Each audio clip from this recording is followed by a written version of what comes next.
Hey everyone, welcome back to my channel. So I'll tell you what, people who aren't ready to face consequences or deal with their own things in life are saying things on Twitter as usual, and they're getting offended by everything when people quote them in news articles, which is allowed to be done in the purpose of reporting news, and they can put it in their articles, which is exactly what The Independent did and New York Post did. Now, this person is saying that they've been swarmed with hate messages, and these news companies knowingly allowed them to be swarmed with hate messages because they quoted them in their article. This is what happened. A few people have been a bit upset with the Thor Love and Thunder because apparently it shows, well, I saw it, it shows the cancer arc which Jane Foster goes through in this movie. And it showed a little bit. It didn't really show too much. In Guardians of the Galaxy 1, when Peter sees his mother dying of cancer, that was much more confronting for people who weren't expecting it, which is like me at the time when I saw that movie. That was pretty hard for me because of things that were happening. But you got to face these things and confront them. You want to put your words out there and say, we should be getting trigger warnings for seeing these things because I can't handle my own feelings. That's what they're saying. I can't handle my own feelings for seeing these things. If you just go and deal with it, then you're not going to have an issue with it. Go and face your own fears, face your own issues, and deal with the things you need to, and stop asking companies and news outlets to wrap you in whatever bubble wrap you need to get through life. So what happened was, cinema goers are issuing trigger warnings to those planning to watch Thor Love and Thunder and criticizing Marvel's decision to not include one at the beginning of the film. Like, everything needs a trigger warning because there's cancer.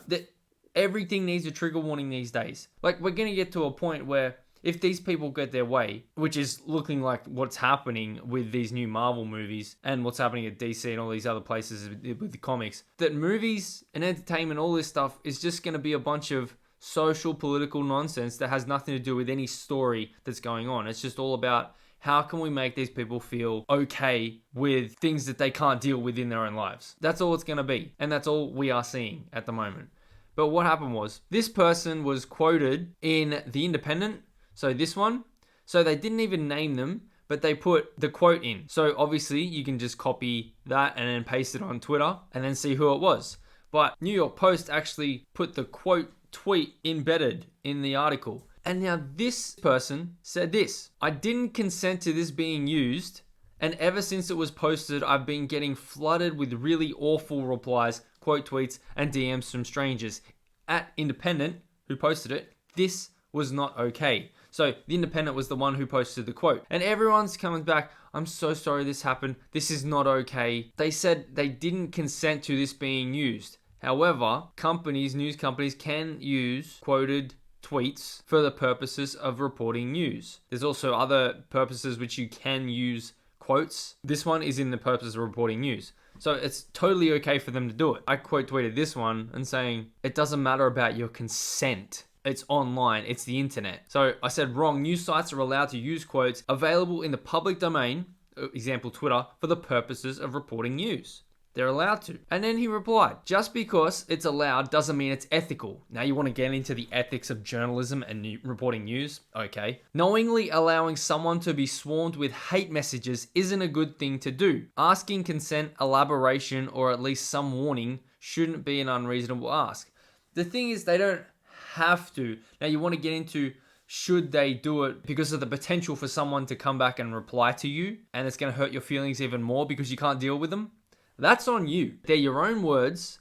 You deal with the consequences. That's what happens when you put your shit on the internet. Like, what's happened with me? And a lot of other people, when they say something on the internet, someone's going to reply. Also, I didn't see those news sites calling for anyone to swarm you with hate messages. The Independent didn't say anything about, hey, everyone who sees this person's quote and this tweet, go and swarm them with hate messages. They never said that. All they did was put your quote in there. And then New York Post, even though they even put the image of the tweet embedded, they just quoted it. And then they said another person chimed in as a counter to what Xavier said. None of these outlets called for anyone to go and give you hate messages and reply to you. If you put something on the internet and someone comes back with a response, you got to deal with that. We're dealing with people who aren't ready to confront real life and replies on the internet, and they want these companies to keep them wrapped up in a blanket. Let me know what you guys think in the comments below. Don't forget to smash the like button, subscribe to the channel if you haven't already, share this video out there. I'd like to thank my members at the 2 Towers level, Daniel James and Straith, and we'll see you all in the next one.